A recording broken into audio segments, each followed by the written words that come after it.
Hello, and welcome to the first of our 2016 educational podcast series.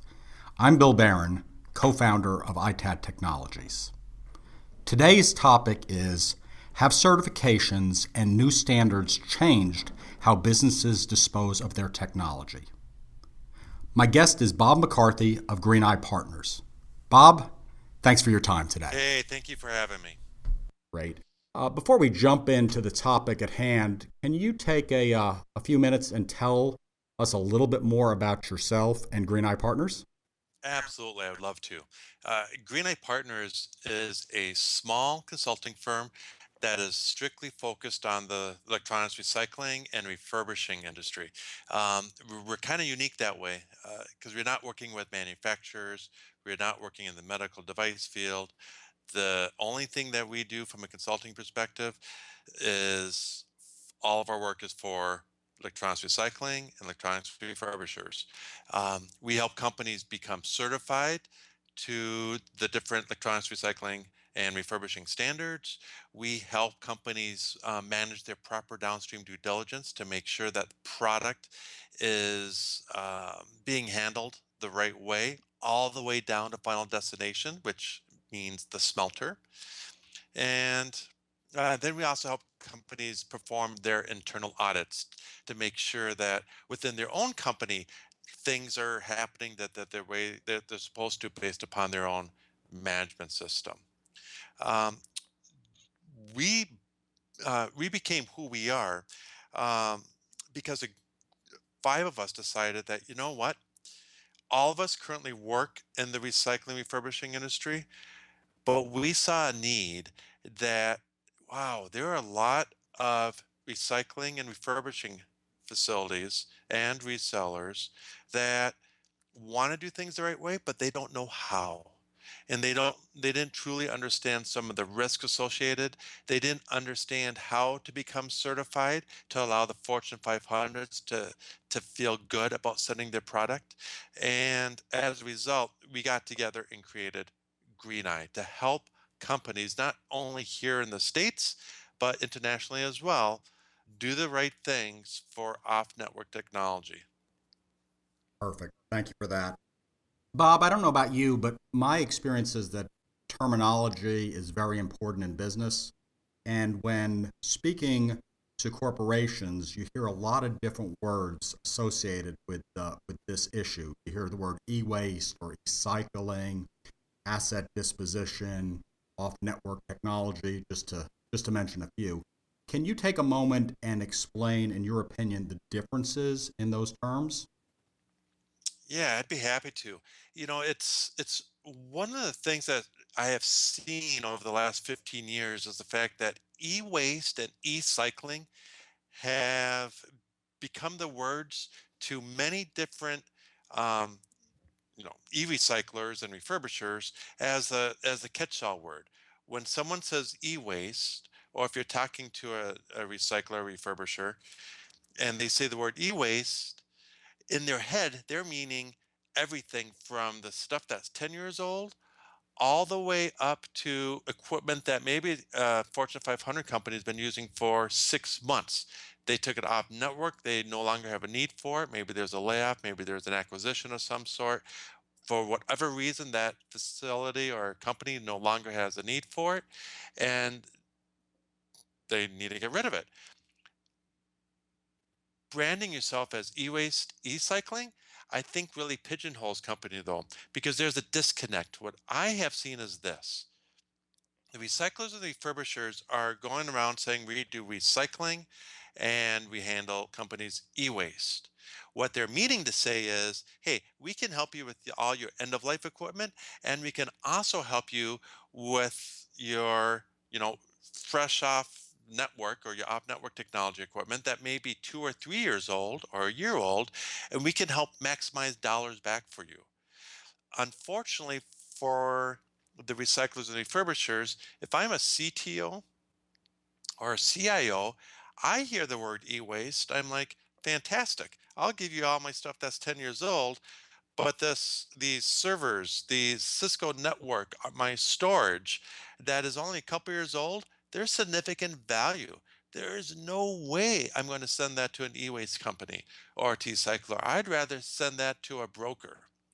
So when I say I work for an IT asset disposition company, what I mean by that is that we help companies solve their problems with off-network technology. They no longer have a use for this technology, regardless if it's 6 months old or if it's 10 years old.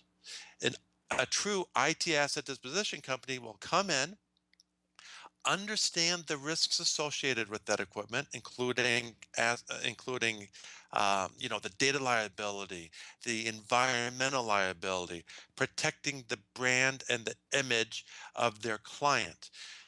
They'll understand all those risks, bring that equipment in, triage it, have their experts decide, hey, this has resale value, and maximize those dollars to give back to their client, the Fortune 500 company. And for equipment that's truly end of use, hey, fantastic. They'll let their environmental team then go ahead, disassemble it, and do materials recovery. And that they're tracking that all the way down to the final destination. So that's my interpretation of those words. Unfortunately, I think there's a lot of confusion in the industry as a whole on what e-cycling and e-waste is.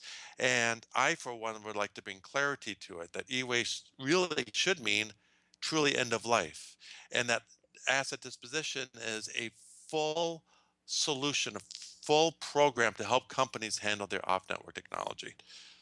Excellent. You mentioned in your opening response to the question about Green Eye, you mentioned the word standards and certifications. Can you talk a little bit about types of standards and certifications that someone listening to this podcast might run across, whether they're a CIO, IT director, or a sustainability officer? Yeah, you bet. When I first got in the field in 2001, uh, there weren't any. For electronics recycling, refurbishing, brokering, there were zero standards that really met the niche of what was happening with that type of equipment. And it became frustrating as a business development person as well to be able to differentiate myself to a 3M, to a Honeywell, to a large client. How am I supposed to differentiate myself, who I'm doing everything right, to my competitor, who I knew was doing nothing more than bringing material in to their warehouse, which they would make it look great and showroom ready, only to have that material loaded onto a container, shipped overseas, and then who knows what happens to it. And it became a very trying experience for the Fortune 500s, because they would look at it going, how do I know what you say you do, you actually do?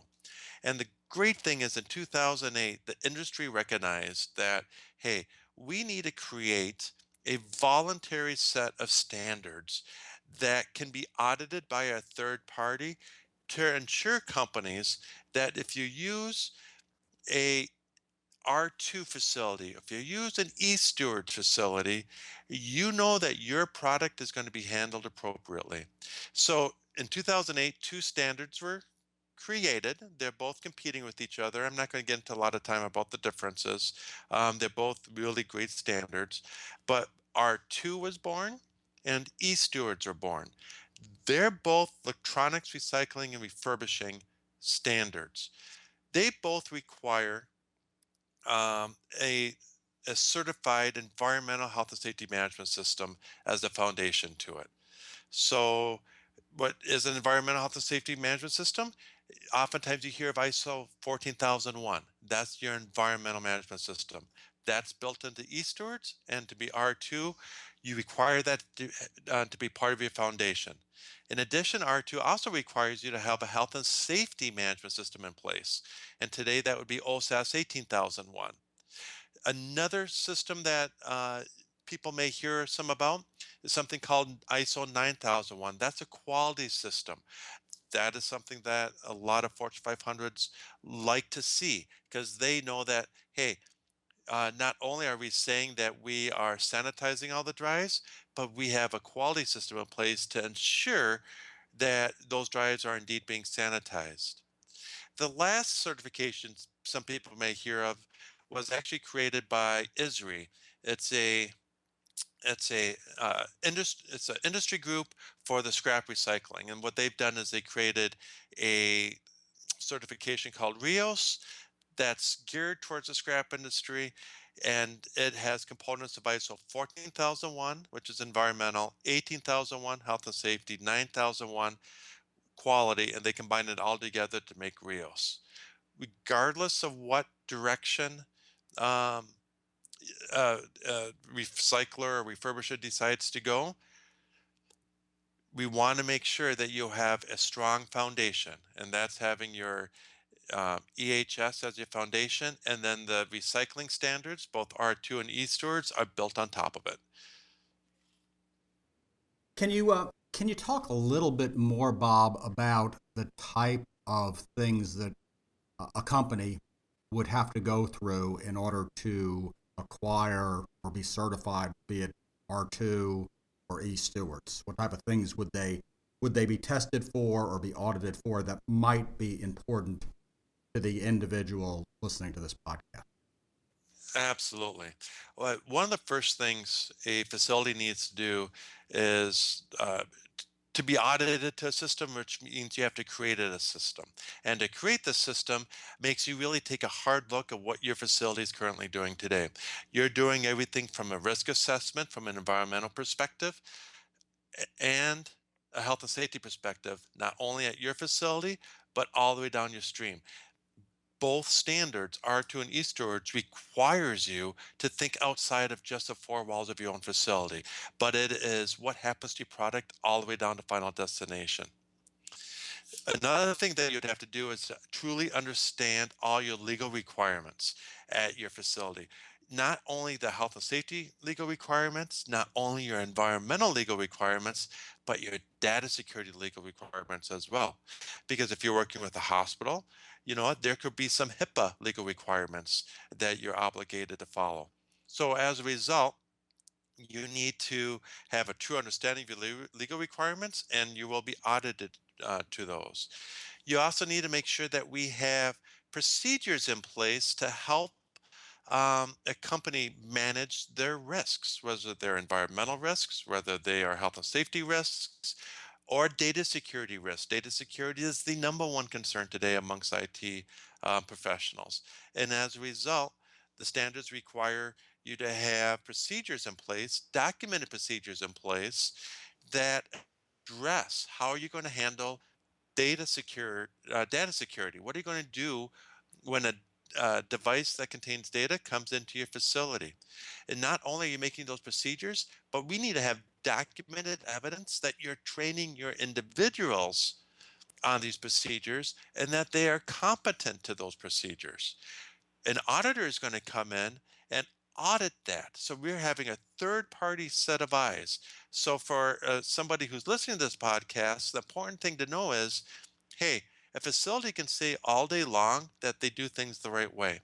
But without having that third party auditor coming in, verifying their procedures, verifying the training, making sure that they say they do what they're actually, or that they're doing what they actually what they say they do, it's worthless. You need to have that third party auditor coming in and giving it the seal of approval, saying, you know what, these guys actually do what they say they do, and as a result takes a lot of the liability off of the Fortune 500.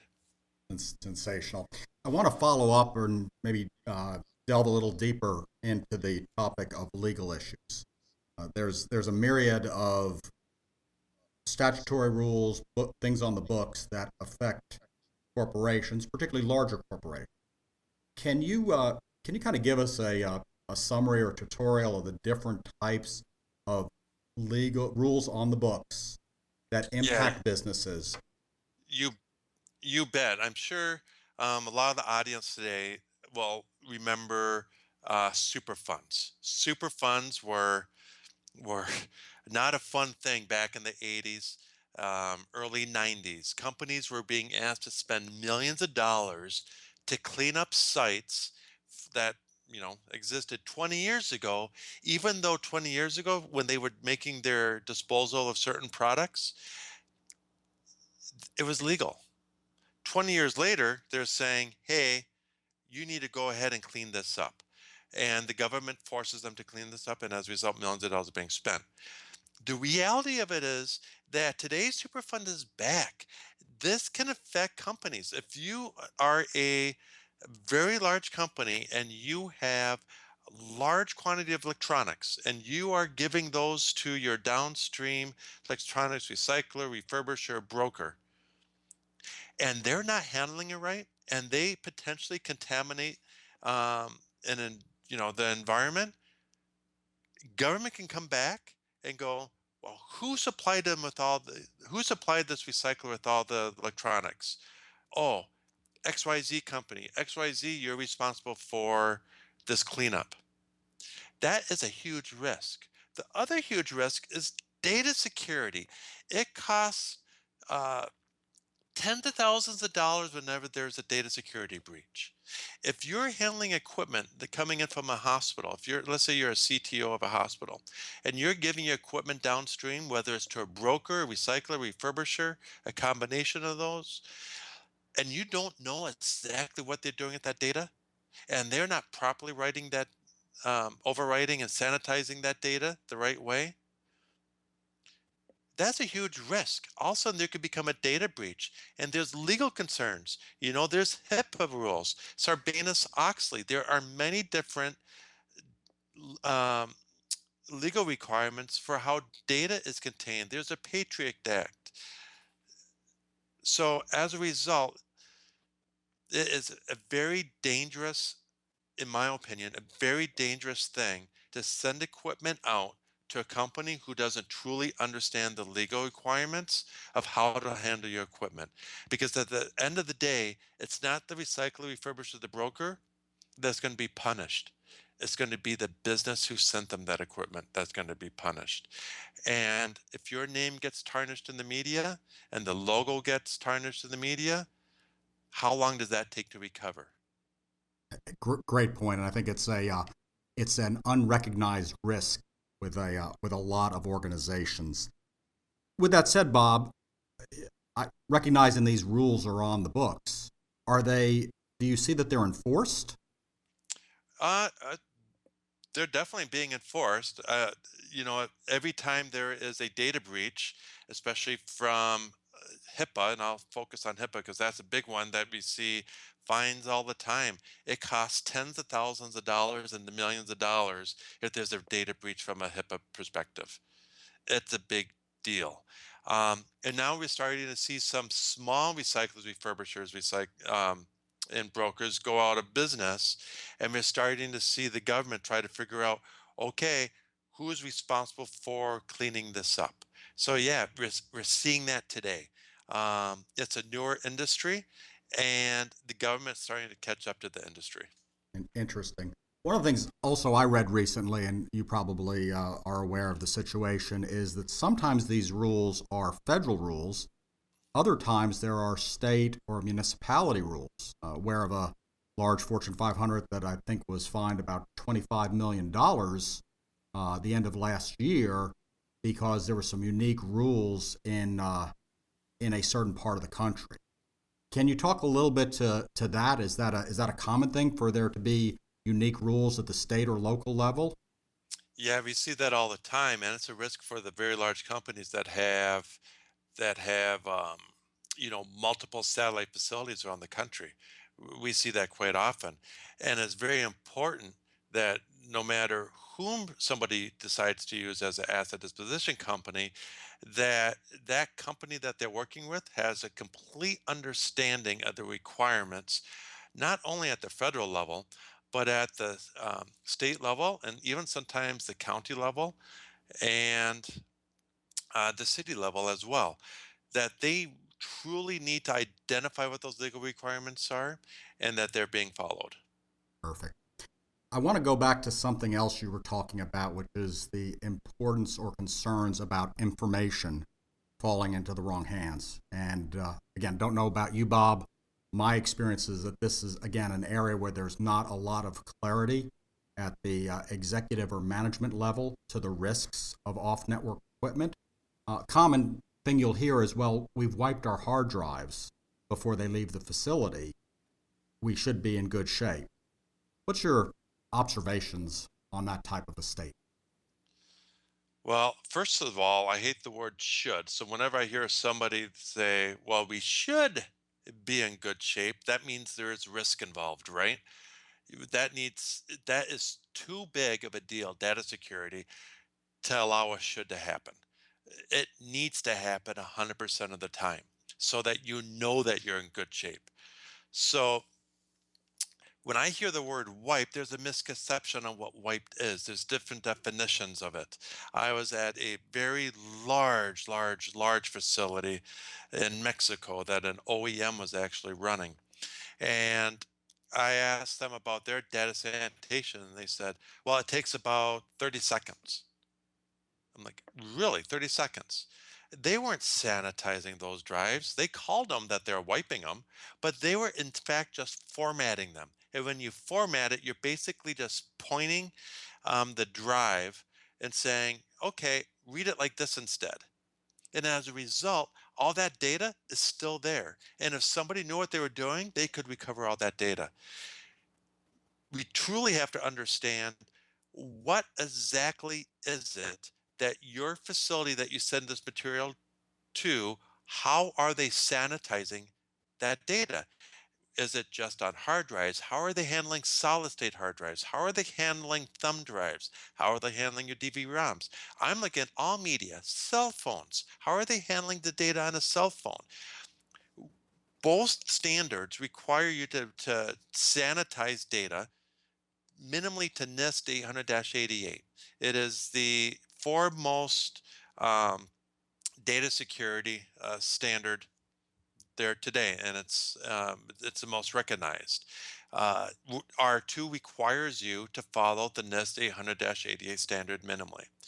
So understanding and having a copy of the data security procedure and how they're wiping that data is really a good idea.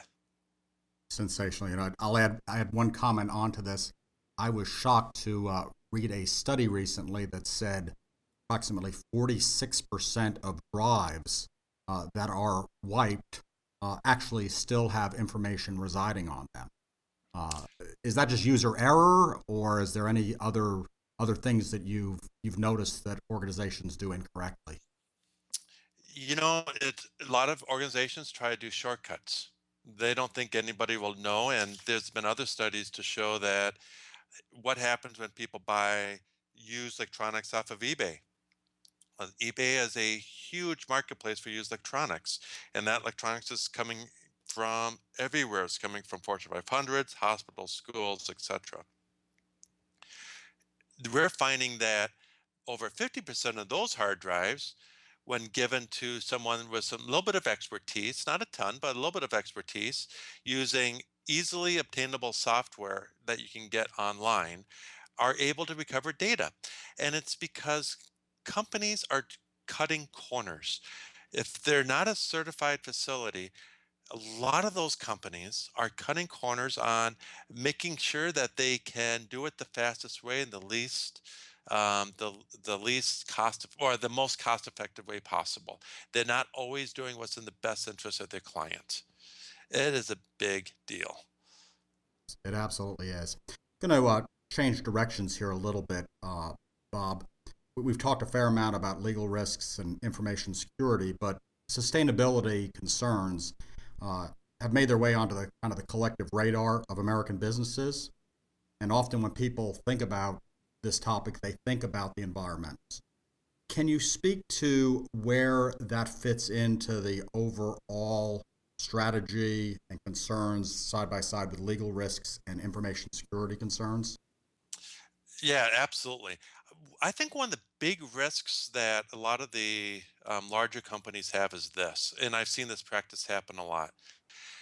They do a pretty good job today in 2016 of vetting their e-waste. So the true end-of-life material, they'll do some of the sorting, and lawyers are telling them, hey, have to use an R2 facility, have to use an Eastward facility, whatever it may be. Here's the risk that I see that a lot of the larger corporations are facing today. When dealing with their newer equipment, their off-network technology that has some resale or significant resale value to it, they are looking at that and treating that material differently. And what's happening is they're sending that maybe to a broker. And I can tell you today, many brokers, in fact, a majority of brokers don't carry any certification. Their number one thing is making money. They want to bring your material in, they want to flip it and give you, the client, um, uh, you know, a return on that sale. Here's the risk: brokers also are going to go through that equipment, and what you deem that, hey, there's resale to it, a broker may look at that and go, and buying it as a whole unit.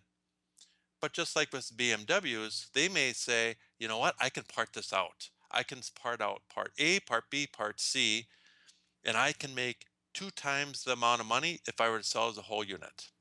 We see that a lot, especially with pulling out the power supplies. The parts on some of this equipment is worth more than the whole unit itself. The risk that is realized is this: the risk is, what happens to the bad stuff? Well, the interesting thing is, the Fortune 500s and large corporations, they get it. With their own material, they're making sure that the bad stuff is being handled the right way. They require certain certifications for their downstream. With the good stuff, they're not asking those tough questions. And what a broker does with it, I can guarantee you, they don't care about what happens to it. They just want to give it to the guy in the red pickup truck who will take it for free, and then we lose visibility to it. And that's a risk, because if it ends up overseas, ends up where it doesn't belong, and that gets traced back to you, now you have logo issues, brand image issues, you have potential legal cleanup issues.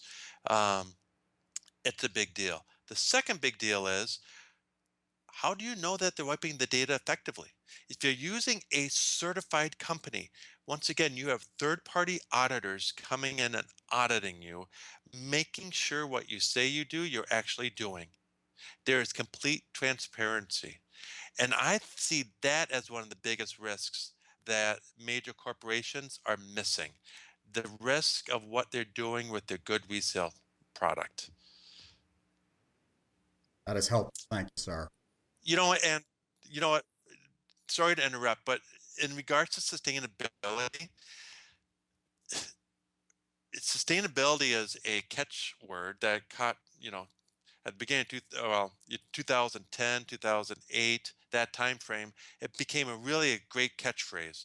And one of the great things about using a certified company is this: they are required to follow that product all the way down to final destination.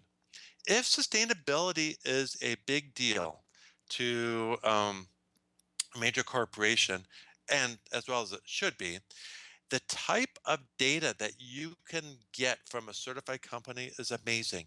Because not only do you know that, hey, I sent out X amount of computers to a company, you can get back information like this: I sent out X amount of computers that, roughly speaking, translated to X amount of computer boards or circuit boards that went to a smelter to recover the precious metals. The plastic went to the plastic manufacturer. The wire went to a copper smelter. But now you can get information on exactly where this product is ending up, which really gives you a full glimpse into the full sustainability of your off network or end of life equipment. Yeah, Bob, that's a great point. I know that sustainability, as I said in the question, is on the radar of virtually every American business. And I see some concerted, sincere efforts to get it right, to recycle effectively, and to minimize the impact to the earth. With that said, I am struck by the lack of visibility and understanding so often in the fact that when dealing with a non certified company, for this equipment, there's a real possibility, if not probability, this stuff ends up in landfills around the world, where the communities that are in those regions sometimes test as high as 70% positive for lead poisoning. Correct. I gotta tell you, if I were a CTO of a major corporation, if I did not know the final destination, and that means a smelter, the final destination where the material recovery occurs, that's truly end of life. If I don't have visibility all the way down the chain, I send a company a computer, they dismantle it by hand. They send the circuit boards to a shredder who shreds it, and then that shredded material goes to a smelter in Japan. If I don't know the name and locations of every single of the downstream, that would raise a red flag, and I would not use that as a partner. Because your partner, the risks are too great. You need to have complete transparency all the way down the recycling chain for end of life equipment. End of story. Why take the risk? There are some great ITAD companies out there that can help you. I would not take that risk by using somebody who doesn't give you that transparency. If they're not giving you that transparency, my first question is why not? Because it's probably because they're doing something that they don't want you to know what they're doing. Makes sense. So to that point, Bob, uh, can you talk to the listener a little bit about we talked in terms of certifications being gained, but there is active and proactive efforts by these certifying bodies to identify people that are not adhering to the rules. That is correct? Yeah, what is great is, the standards are new, right? They've been around since 2008. They both got a revamp, version 2 essentially, in 2013. But the standards are only as good as the audits, the third party audits. And both standards want to make sure that if a major corporation were to use a R2 or an e-steward facility, that they know that their liability concerns are way minimized. In order to make that happen, both certifications are doing spot audits of those facilities around the world, unannounced, just coming in, just making sure that the audits that they originally had when they became certified are actually well earned. So I think that's a great step that both standards have done over the last 12 months is starting to incorporate spot audits.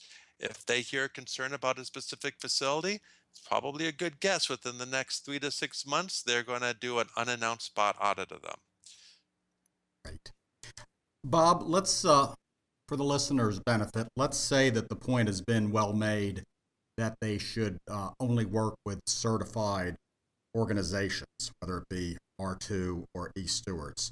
Beyond that, what, in your opinion, should they look for, or what do you see as best of breed qualities in the type of companies that are kind of leading the way in the industry? The first thing that I look for in best of breed, because there's many certified facilities who are still not completely transparent. I would look for a company who is being more than willing to be completely transparent with every product you send them.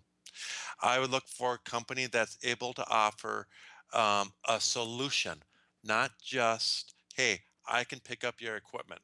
You know what? Anyone can go pick up your equipment at your facility.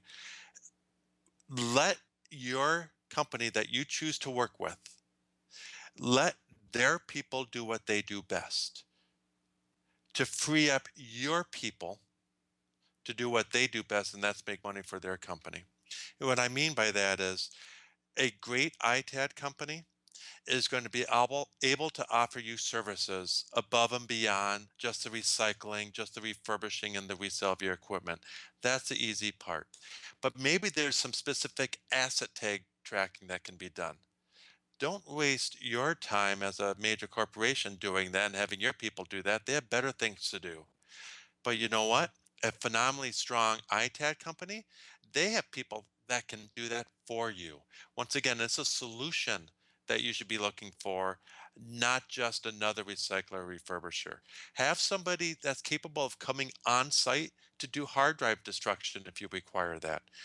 Maybe you need them to come on site to do hard drive sanitation so that we can get some resale value out of that. Maybe they can come on site and do the packing for you. Why are you having your people do the packing when a grade A ITAD company can do that packing for you? So once again, I think what separates out the ITAD facilities that are certified are the ones that can come in and provide a full solution package to you, but most importantly, also be 100% transparent with everything that they do with your product. Sensational. Bob, go ahead and pull out the crystal ball if you would. When you look at this topic, what challenges or changes do you foresee ahead in the coming years that businesses are going to have to deal with? Well, I got to tell you, I see, and it's happening before our eyes today. I don't even need a crystal ball, Bill. It is the way commodity prices have fallen over the last year, I believe puts every major corporation more at threat. Here's why. A year ago at this time, circuit boards, copper, steel, aluminum, all the materials recovery for the true end of life product, people were getting 50% more, 60% more than they are today. And it's causing a serious crunch on cash flow. And when you have a serious crunch on cash flow, what that can create is cheating and cutting corners. You cannot risk somebody or sending your equipment to somebody who is willing to cut or to cut corners and take on that additional risk. Because at the end of the day, you're the one that's going to have the risk as a major Fortune 500 or major corporation. You're the one that's going to have your name be on TV. You're the one that's going to have that legal requirement of a cleanup if the company you're using was cutting corners. So as a result, we have to understand that recycling is not free. This is it's a necessary evil. Now, if we have phenomenally great equipment that has resale value to it, that's awesome. And a great ITAD company can get you a very fair return on investment. But when we're dealing with the pure end of life equipment, it's not free. Matter of fact, if somebody says I can do it for free, that should raise a red flag. Because I'm telling you right now, it can't be done. And I visited over 300 facilities internationally. It just can't be done today. You know, with LCD monitors, it's an expense. We have mercury tubes in there, and there's very little precious metals. And as a crystal ball you asked about, is only going to get worse because as product continues to get smaller and smaller and smaller, that means the materials recovery, the precious metals, is also decreasing, which means the income that a recycler refurbisher was getting for the sale of the materials recovery is going to decrease. In order to handle that decrease means there's going to have to be more of a service charge up front to handle that true end of life material. Perfect. Last question. If someone wanted to learn more on this topic, where would you direct them to go? Um, eh, Great question. Two spots you could go to are just to the standards themselves. You could look at Siri's website. You could look at eSteward's website. That's two good places to go. There's some industry newsletters. I hate the name of it, eScrap News, but actually it is a wealth of information on some of the legal liability issues that you may have if your product ends up in the wrong place. So overall, I think those are a couple of good spots. But I think one of the best things to learn is your ITAD solution provider should be experts in the field. They should be the ones who are the consultants to you. They're the ones who should be letting you know some of the changes that are on the horizon. It shouldn't be you. You have other things to be worrying about. But that's the key of finding your right partner. Your right partner should be your consultant, their true solution provider. They should be the ones providing a newsletter, providing you face to face visits, whatever it is to help keep you educated on the challenges not only facing us today, but potentially tomorrow. Bob McCarthy, thank you so much for your time. Appreciate it. My pleasure. Have a great day. You too. For more information on the R2 or eSteward certification standards, or to learn more about today's guest, Greeneye Partners, please go to our website at www.itadtech.com/podcast. That's www.itadtech.com/podcast. Future podcasts will include data security, the challenges beyond sanitation and wiping, legislation challenges and statutory enforcements that impact American businesses, and messaging your company's environmental commitment to clients and the marketplace. If you have suggestions for a future podcast or feedback on the current one, we would love to hear from you. Just go to itadtech.com and you will see a link that says feedback. I'm Bill Barron, co-founder of ITAD Technologies, and thanks so much for listening in.